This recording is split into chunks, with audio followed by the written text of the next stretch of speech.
Spencer is now my favorite player in the NBA.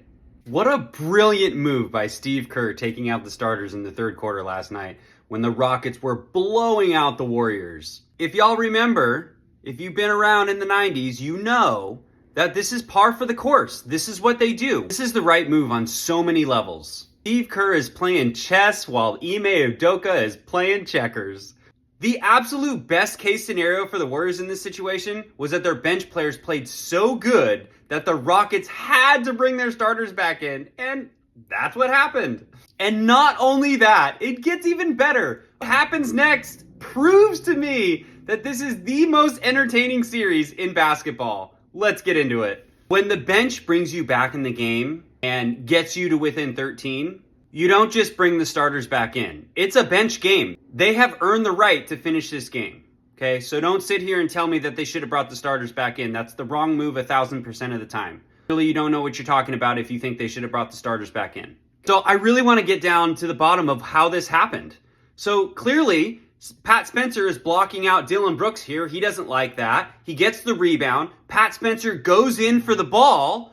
And then Dillon Brooks does some non-basketball move, rips the ball out and flies out of bounds under his own volition. Where is he going? Why is he flying out of bounds like that? Nobody pushed him. Everything that the Warriors were doing at this point are basketball plays. And the Rockets are mad at the Warriors for making smart basketball plays. And then he gets up and turns around like he's going to go after him. Like, what are you going to do? You going to start fighting Pat Spencer and get yourself suspended for the next game? What a moron. And then let's watch what happens next. Pat Spencer's walking away and just so happens to run right into Sengun. Why is he run into Sengun? Because Sengun changes his path. Instead of walking towards the bench, he walks right into Pat Spencer. Oh, I didn't mean to do that. Of course you did. Why do you think he headbutted you? You think he did that for no reason? All right, let's get a better angle of this. I didn't like that first angle. He runs right into him, gives him a little elbow check.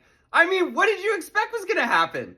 You expect you're just going to get away with that? No, TJD is having nothing to do with that. I love how TJD gets involved and all of a sudden Sengun's like, oh my gosh, oh sorry, I'll walk away. I mean, what are you doing picking on a little guy anyways? He's walking back to his bench. He is no threat to your team. And you want to pick a fight with him? Come on, bro. Grow up. At the end of the day, I am so proud of the Warriors for showing their toughness and their ability to fight through adversity during this game. I think that all of this just spells bad news for the Rockets in Game 6. I think the Warriors come out on fire, they shut them down, and this series is over. And finally, we can be done talking about the Rockets for this year. I can't wait. What do you guys think? Do you love Pat Spencer as much as I do?